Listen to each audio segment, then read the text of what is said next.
आज की कहानी है बीबो और उसके दोस्तों की। बीबो और उसके दोस्त जो कि समंदर के पास जाते हैं और वो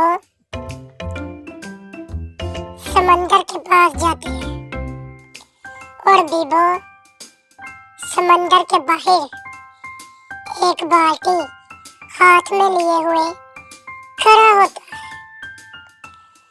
और बीबो बहुत खुश होता है। तब उसका दोस्त मोंकी उसके पास आकर खड़ा हो जाता है। तब उसका एक और दोस्त उसके पास आकर खड़ा हो जाता है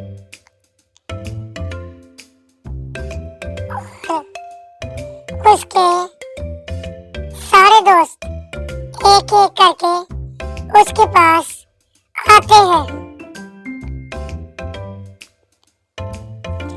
और वो बीच पर बहुत ज्यादा एंजॉय करता है। अगर आपको ये वीडियो अच्छी लगी है तो वीडियो को लाइक एंड सब्सक्राइब कीजिएगा।